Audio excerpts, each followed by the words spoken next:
The Stoic way to protect your peace. In a world overflowing with noise, expectations, and emotional chaos, there is one philosophy that has stood the test of time: Stoicism. Born from the minds of thinkers like Marcus Aurelius, Seneca, and Epictetus, Stoicism is not about suppressing emotion or becoming emotionally numb. No, it is about recognizing what you can control, letting go of what you can't, and mastering the art of living with clarity and purpose. Now, you may wonder, what does ancient Stoic wisdom have to do with modern relationships? The answer is everything. In relationships, just like in life, our peace is constantly under threat, not always by grand betrayals, but by subtle patterns. Words, behaviors, doubts, repeated red flags we choose to ignore. And one of the hardest truths to accept is this: sometimes the person we care about the most is the one pulling us furthest away from our inner peace. This video isn't a call to judge, to hate, or to overreact. It's a call to wake up, to honor your boundaries, to trust your inner wisdom. Through the lens of Stoicism, we're going to explore 10 things a woman might say. Not once, not in passing, but as part of a consistent pattern that signal deep misalignment with your values, your peace, and your path. If she says these things, it's not about being cruel or reactive, it's about recognizing the signs and acting with self-respect. Why Stoicism? Because Stoics believed in living according to nature, reason, and virtue. They believed we should never be slaves to our passions, or to people who try to manipulate them. A Stoic does not cling. A Stoic does not chase drama. A Stoic sees clearly and acts decisively. And that's what this video is about. If she says any of these 10 things consistently, it's not your job to argue, to fix, or to endure. It's your job to walk away with dignity, in the name of protecting the only thing you truly own: your character and your peace. Over the next several chapters, we'll take a deep dive into each phrase, not just to understand what's wrong with it, but to connect it with Stoic principles that will empower you to stand taller, feel freer, and live wiser. Remember, a Stoic life is not a lonely one, it's a deliberate one. And the moment you choose reason over reaction, boundaries over begging, and peace over persuasion, you win. So if you've ever doubted yourself in a relationship, if you've ever stayed too long trying to fix what wasn't yours to fix, if you've ever felt your energy being drained by someone's words, this is your sign to stop ignoring the signs. Let's begin. If you loved me, you would. Emotional blackmail disguised as affection. If you loved me, you would. These 6 words might sound harmless, even romantic on the surface. But to the Stoic mind, they are poison wrapped in silk. This phrase doesn't express love, it manipulates it. It turns love into a currency, a transaction, a conditional leash that tightens every time you choose your own path. Let's break this down the Stoic way. The illusion of control. Epictetus said, "We should not moor a ship with one anchor, or our life with one hope." If your partner constantly demands proof of your love through sacrifices, you're not in a relationship, you're in a negotiation. A Stoic understands that love, like virtue, must be freely given, not bartered. When someone uses "if you loved me" as a tool, they are trying to control your actions through guilt, a direct violation of Stoic principle. Why? Because control belongs to what's within your own power. Your choices, your actions, your responses. When someone tries to insert their emotions into your internal control panel, they become a tyrant, not a partner. Love is not a test. Seneca wrote, "He who is too busy with others has left himself behind."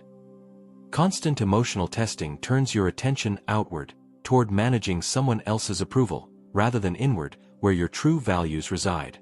A Stoic loves with calm purpose, not anxiety. True affection doesn't need constant validation.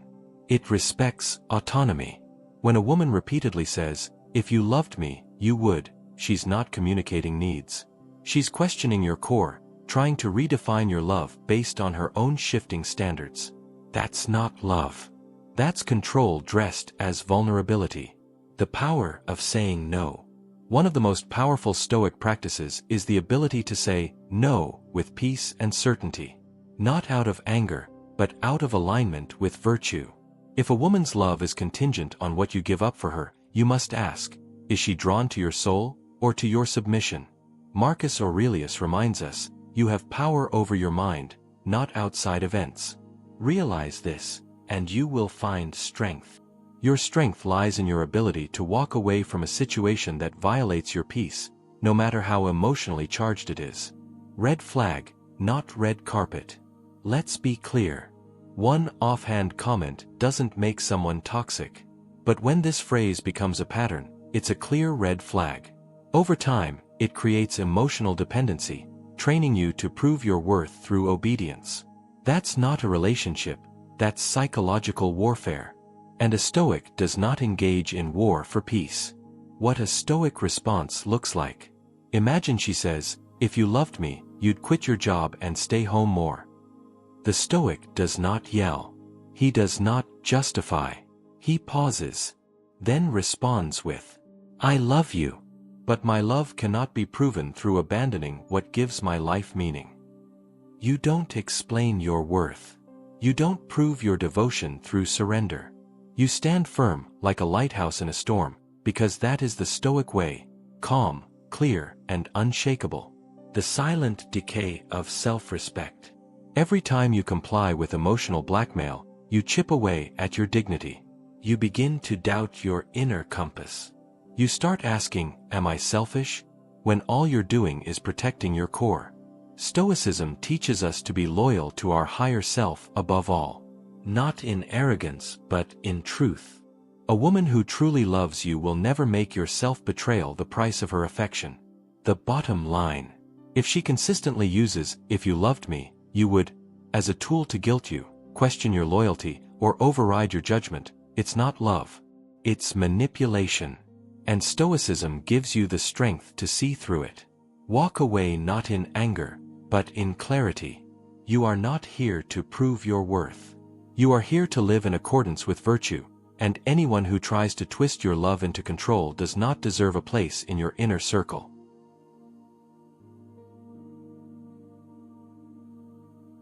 You're too sensitive, gaslighting that destroys self-trust.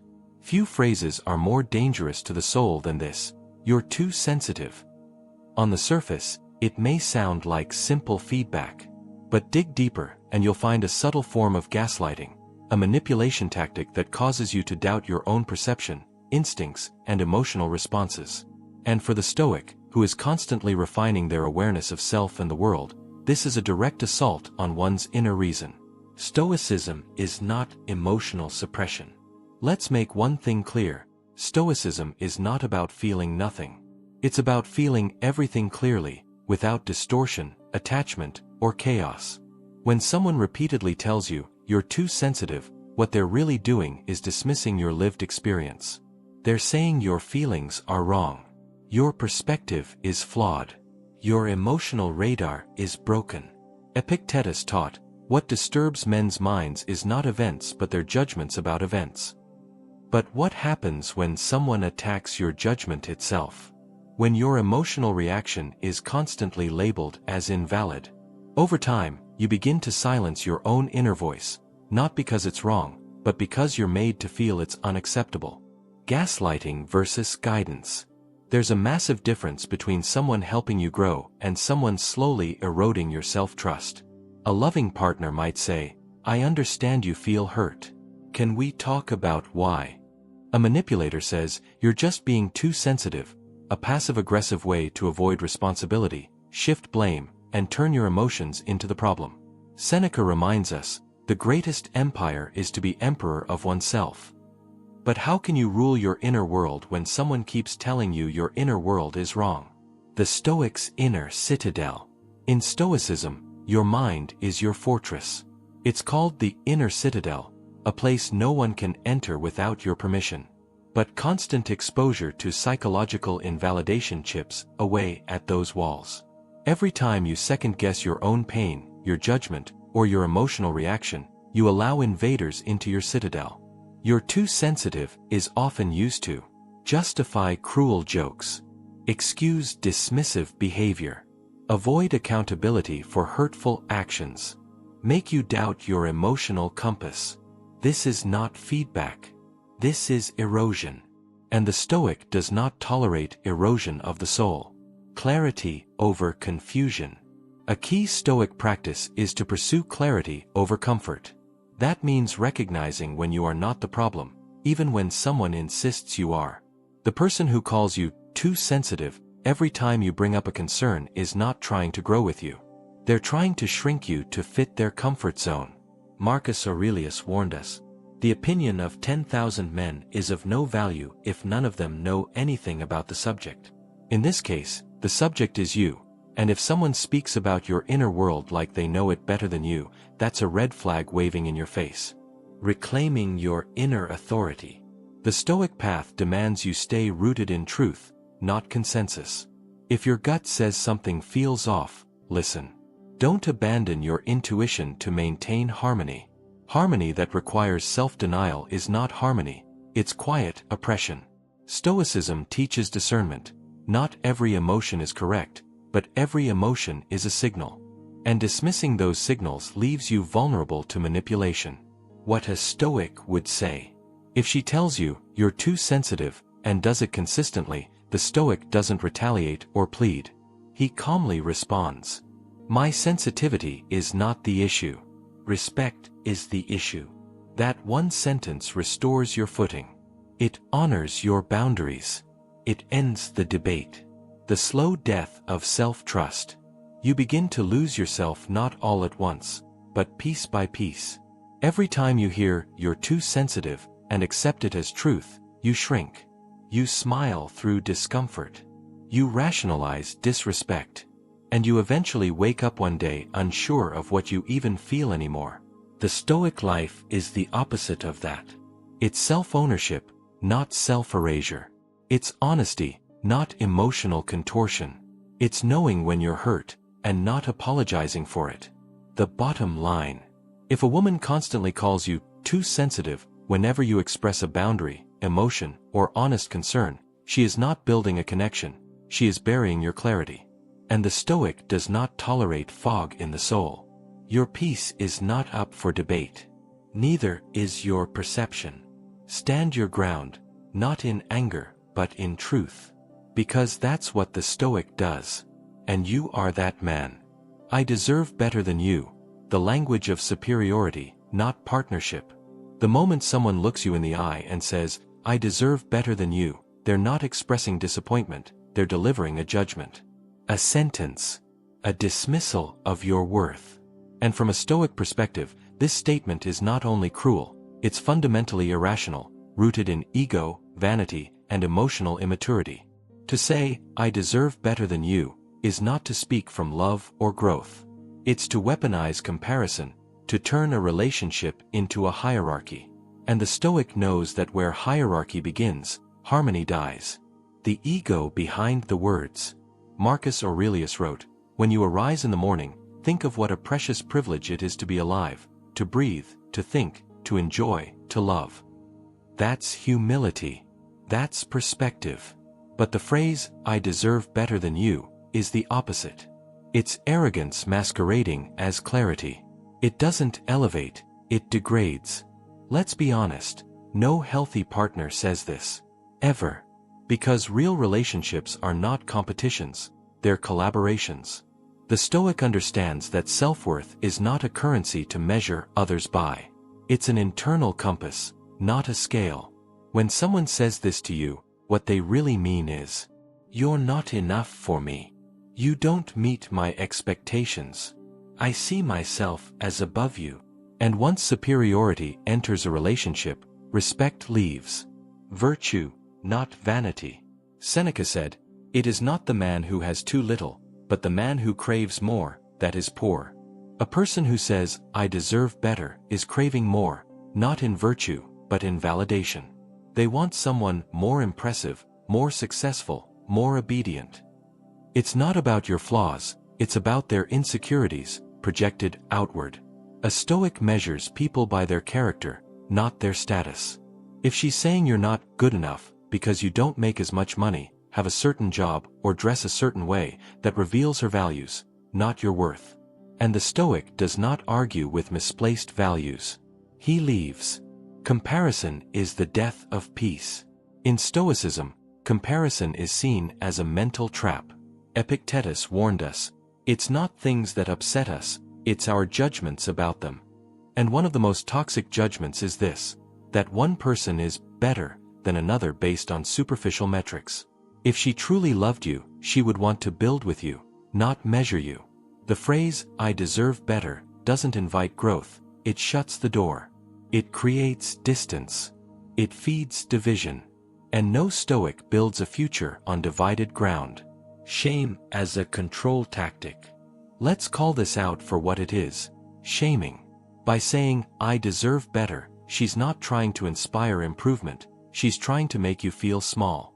Shame makes you second-guess your value, overcompensate, and chase approval, all of which the Stoic strictly rejects. Stoicism teaches us to do nothing out of fear, guilt, or emotional dependence. You are to act in accordance with your principles, not her put-downs. What a Stoic would say. When confronted with this phrase, a Stoic does not plead. He does not try to prove her wrong. He does not list all his accomplishments to validate himself. He calmly says, "If that's truly how you feel, then I won't stand in your way. Go find what you think you deserve. I will stay true to who I am." This is not weakness. It's strength. To walk away from someone who belittles you, not with bitterness, but with clarity and peace, is the highest expression of inner freedom. Self-respect over validation. The Stoic is never desperate to be accepted by someone who doesn't see their value. You must ask yourself, do I want to be with someone who sees me as less, or someone who walks beside me as equal? To continue in a relationship where you are constantly told you are not enough, is to voluntarily live in a prison of self-doubt. But Stoicism unlocks the door. The bottom line. If she says, "I deserve better than you," once, it's a red flag. If she says it twice, it's a pattern. If she says it constantly, it's abuse. You are not here to convince someone to love you. You are here to live with honor, calm, and integrity. Anyone who treats your worth like a bargaining chip does not belong in your life. A Stoic does not stay where he is belittled. He leaves, not to punish, not to prove anything, but because his dignity is non-negotiable. You need to make me happy, the burden of false responsibility. At first glance, the phrase, "you need to make me happy," might seem innocent, even romantic. Isn't it normal to want to make our partner smile, feel good, feel loved? But to the Stoic, this statement is more than just a request, it's a red flag. Why? Because it represents a fundamental misunderstanding of where happiness truly comes from, and worse, it tries to assign the responsibility of someone's inner state to another person. This phrase is not a declaration of love. It's a handoff of emotional responsibility. And no Stoic accepts a responsibility that does not belong to him. The Stoic view of happiness. Epictetus taught, there is only one way to happiness, and that is to cease worrying about things which are beyond the power of our will. Your partner's happiness? That's beyond your will. You can contribute joy. You can support. You can uplift. But you can never be the source of someone's happiness, because that source lives within them. The moment someone says, "You need to make me happy," they are placing a weight on your shoulders that no human being can carry for long. It's not love. It's emotional outsourcing. From love to obligation. A relationship should be a place of freedom, not pressure. Of shared joy, not conditional approval. But when happiness becomes your duty, love becomes a job, and eventually, a performance. Stoicism teaches us to love others, but not to become enslaved by their emotions. Marcus Aurelius said, "Choose not to be harmed, and you won't feel harmed." The same applies here. If someone chooses not to take ownership of their mood, no action on your part will ever be enough. Today, it's, "You didn't text enough." Tomorrow, it's, "You didn't say the right words." Next week, it's, "I'm still not happy, and it's your fault." And the cycle continues, until you lose your center trying to manage someone else's storm. The illusion of control. Let's be brutally honest. You cannot make anyone happy who has not chosen to be happy. Stoics believed that our emotions are the result of our own thoughts and judgments. If your partner refuses to examine their inner world, no amount of gifts, compliments, or acts of love will fill that void. You will just become the scapegoat for every emotional low. And the longer you stay in this pattern, the more you forget your own needs, your own peace, your own life. What a Stoic would say. Imagine she looks at you and says, "Why can't you just make me happy?" The Stoic does not argue. He does not become defensive. He calmly responds, "Your happiness is your responsibility. Mine is mine. I want to walk with you, but I cannot carry you." That is the line between healthy love and codependency, between strength and emotional slavery, from giver to burnout. In the beginning, you may try to prove your love. You'll go the extra mile, buy the gifts, plan the dates, apologize when you've done nothing wrong. But it will never be enough for someone who refuses to own their internal world. Eventually, you'll burn out. You'll become resentful. You'll start to feel like you're failing, when in truth, you're being asked to play God in someone else's emotional story. And the Stoic knows, that's a role no one should ever accept. Partnership, not parenthood. When someone says, "You need to make me happy," they're not asking for love, they're asking for emotional parenting. They want you to regulate, soothe, fix, and validate every internal fluctuation. But relationships are partnerships, not one-way therapy sessions. Seneca said, "A wise man is content with himself. And a wise woman, too, must be. If she's not, and expects you to fill that emptiness, your love becomes a tool, not a gift." The bottom line. If she constantly tells you it's your job to make her happy, understand, this is not romantic pressure, it's emotional responsibility theft. It's unsustainable. It's unfair. And over time, it will destroy your peace. The Stoic knows where his responsibility begins and ends. He gives love freely, but never at the cost of his clarity. He supports his partner, but never sacrifices his soul to fix hers. If she cannot find happiness within herself, you will never be enough. And the Stoic truth is this: you were never meant to be. "You owe me," entitlement disguised as love. Few things corrode the foundation of a healthy relationship like the phrase, "You owe me." At first, it might appear to stem from shared history, sacrifice, or emotional investment.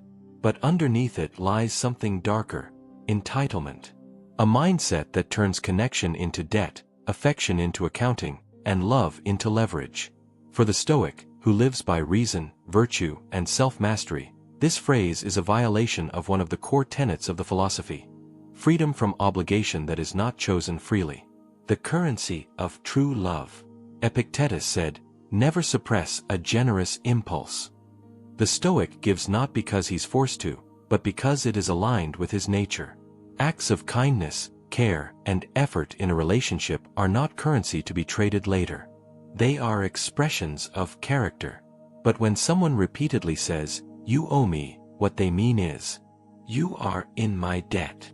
I gave you something, so now you must give me more. Your actions belong to me now."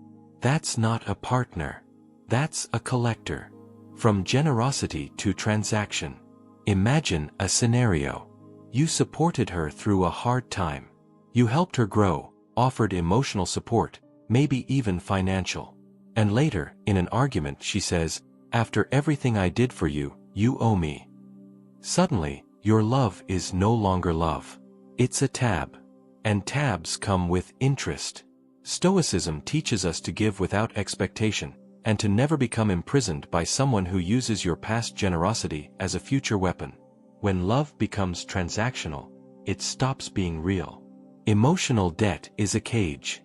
Marcus Aurelius reminds us, waste no more time arguing what a good man should be. Be one.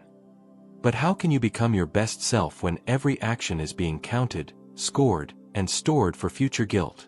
"You owe me" creates emotional debt, a psychological cage where you're constantly trying to balance invisible books. And no matter how much you give, it's never enough. Why? Because the ledger keeps growing.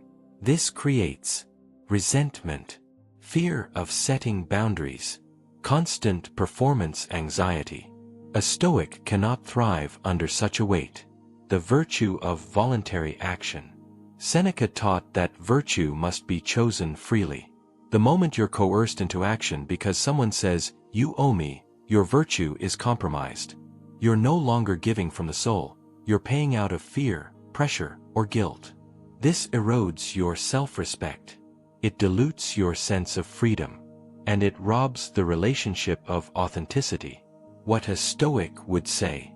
When confronted with this kind of manipulation, the Stoic remains still. Not cold, not indifferent, but calm and sovereign. He says, "I gave because I wanted to, not because I was building a debt." If you see my love as something you are owed more of, perhaps you never saw it at all. That sentence reclaims your power, not to dominate, but to clarify. Entitlement is not partnership. Let's be clear, gratitude is healthy. Entitlement is not. A loving partner might say, "Thank you for standing by me, I'm grateful." An entitled one says, "I stood by you, so now you owe me your obedience." One is rooted in love. The other, in quiet coercion. And a Stoic sees the difference. No one owes anyone their soul. You can be loyal, generous, giving, and still not owe your essence to anyone. If someone uses your past love as leverage for future control, they're not interested in mutual growth. They're interested in ownership. But the Stoic is not for sale. The Stoic does not owe. He gives freely, and walks freely when his generosity becomes a chain. The bottom line. "You owe me," is not a statement of connection. It's a claim of power. And no relationship built on power will ever create peace. If she repeatedly tells you that you owe her, emotionally, financially, or spiritually, it is not love. It is emotional leverage dressed in romantic language.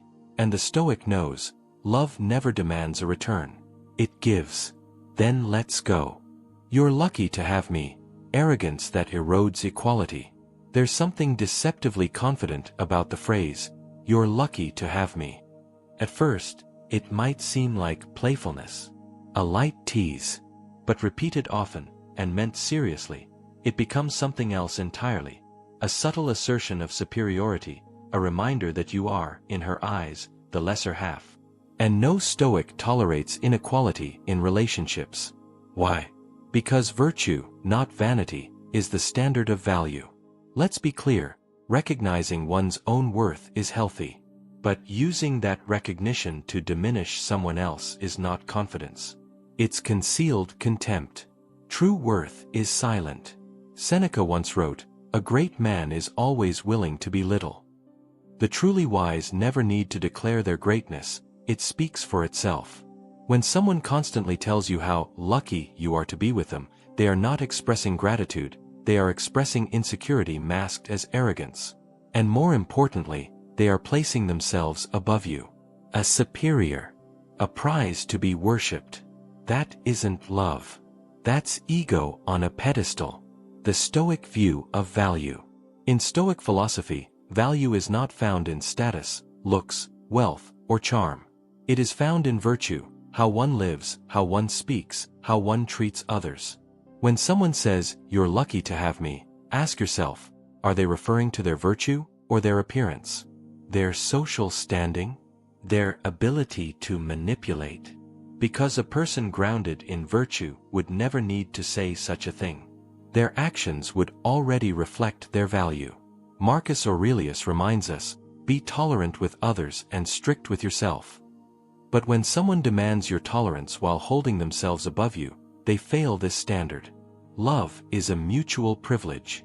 A real relationship is a space where both people feel fortunate, not because one person is better, but because both choose each other with respect, daily. If only one person feels chosen, and the other feels replaceable, it's not a partnership. It's a performance. The person who says, "You're lucky to have me," is not inviting closeness, they're asserting dominance. And the Stoic bows to no ego, especially not in love. The quiet power of self-worth. You do not need to defend your value. You live it.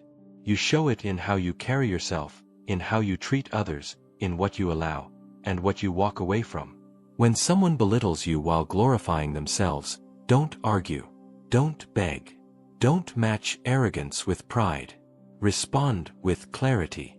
We're both lucky if we both live with respect. Otherwise, neither of us is.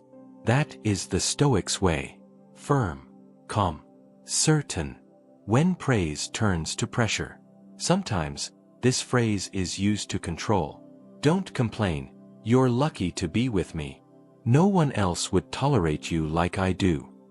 You'd never find someone like me again. This is not praise.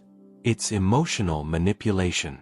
It's a strategy to make you fear loss, to bind your self-worth to her validation. And the Stoic never lives in fear, especially not in love.